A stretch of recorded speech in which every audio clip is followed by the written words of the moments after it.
Hi అండి, welcome to our channel. ఈరోజు video వచ్చేసి వెజిటేబుల్ రైస్ అండి. దాని ప్రాసెస్ ఎలాగో ఇప్పుడు చూసేద్దాం. నా ఛానల్ కనుక మీరు ఫస్ట్ టైం చూస్తున్నట్టయితే కనుక ప్లీజ్ సబ్స్క్రైబ్ చేసుకోండి. అలాగే పక్కనున్న బెల్ ఐకాన్ని క్లిక్ చేయండి. నా నోటిఫికేషన్స్ మీకు వచ్చేస్తాయి. ఇప్పుడు ప్రాసెస్లోకి వెళ్ళిపోదామండి.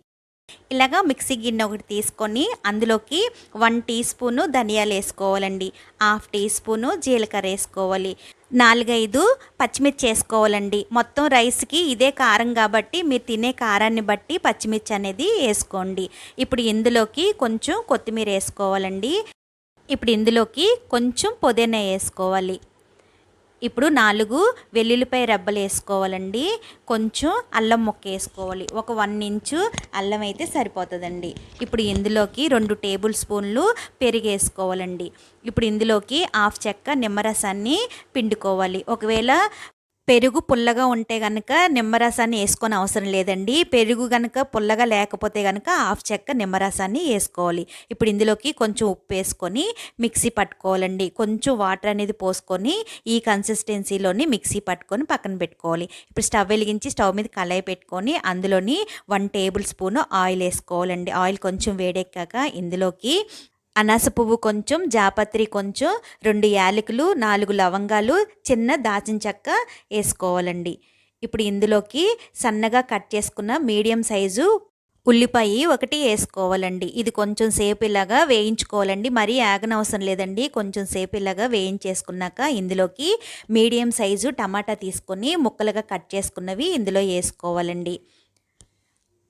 ఇప్పుడు ఇందులోకి మీడియం సైజు బంగాళదుంప పైన తొక్క తీసేసుకొని ఇలా ముక్కలుగా కట్ చేసుకొని వేసుకోవాలి. ఇప్పుడు ఇందులోకి కొంచెం కాలీఫ్లవర్ వేసుకోవాలండి. ఇప్పుడు ఇందులోకి ఒక చిన్న సైజు క్యారెట్ ఇలా ముక్కలుగా కట్ చేసుకొని వేసుకోవాలి. 1/2 కప్పు బీన్స్ వేసుకోవాలండి. అలాగే 1/2 కప్పు బఠానీ అండి. ఇది ముందుగానే కొంచెం ఉడికించుకొని తీసుకున్నానండి. అది ఇందులో వేసేసుకున్నాక ఇప్పుడు ఇందులోకి రుచికి సరిపడా ఉప్పు వేసుకోవాలి. 1/2 టీ స్పూను పసుపు వేసుకోవాలి. ఇప్పుడు ఇవన్నీ కూడాను బాగా కలిసేలాగా కలుపుకోవాలండి. ఇలా కలిపేసుకున్నాక మూత పెట్టుకొని మంటని లో ఫ్లేమ్లో ఉంచుకొని ఒక 5 నిమిషాలు వీటిని మగ్గించుకోవాలండి. మధ్య మధ్యలో మూత తీసుకొని కలుపుకుంటూ మగ్గించుకోవాలి.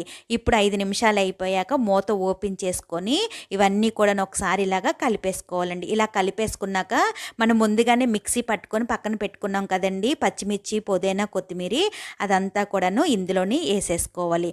ఇప్పుడు ఇదంతా కూడాను బాగా కలిసేలాగా కలుపుకోవాలండి. ఇలా కలిపేసుకున్నాక ఇప్పుడు మూత పెట్టుకొని ఒక 2-3 నిమిషాలు ఇదంతా కూడాను మగ్గించుకోవాలండి. 2-3 నిమిషాలు అయిపోయాక మూత ఓపెన్ చేసుకొని ఇప్పుడు ఇదంతా కూడాను ఒకసారి కలుపుకోవాలండి. ఇలా కలిపేసుకున్నాక ఇందులోకి 1 కప్పు బాస్మతి రైస్ తీసుకున్నానండి. గంట సేపు నానబెట్టుకొని ఉడికించుకొని రెడీ చేసుకొని పెట్టుకున్నానండి. బాస్మతి రైస్ కాకపోతే ఇందులోని మామూలు రైస్ అయినా సరే తీసుకోవచ్చండి. ఇప్పుడు ఇదంతా కూడా ఇందులో వేసేసుకున్నాక ఇదంతా కూడా బాగా కలిసేలాగా కలుపుకోవాలండి. ఇలా కలిపేసుకున్నాక ఇప్పుడు మూత పెట్టుకొని 2-3 నిమిషాలు మగ్గించుకోవాలండి. 2-3 నిమిషాలు అయిపోయాక ఇప్పుడు మూత ఓపెన్ చేసుకొని ఇందులోకి 1 టేబుల్ స్పూను నెయ్యి వేసుకోవాలండి. సన్నగా కట్ చేసుకున్న కొత్తిమీర కొంచెం వేసుకోవాలి. ఇప్పుడు ఇదంతా కూడాను బాగా కలిసేలాగా కలుపుకోవాలండి. ఇలా కలిపేసుకున్నాక ఇంక స్టవ్ ఆఫ్ చేసేసుకొని బౌల్లోకి సర్వ్ చేసేసుకోవడమేనండి. అంతే అండి, ఎంతో టేస్టీగా ఉండే వెజిటేబుల్ రైస్ రెడీ అయిపోయిందండి. తప్పకుండా మీరు కూడా ట్రై చేయండి. నచ్చిందా అండి? ఈ వీడియో కనుక మీకు నచ్చినట్టయితే లైక్ చేయండి, షేర్ చేయండి, మీ ఫ్రెండ్స్కి ఫార్వర్డ్ చేయండి. సబ్స్క్రైబ్ చేసుకోవడం అస్సలు మర్చిపోద్దండి. పక్కనున్న బెల్ ఐకాన్ని క్లిక్ చేయండి. నా నోటిఫికేషన్స్ మీకు వచ్చేస్తాయి. Thanks for watching.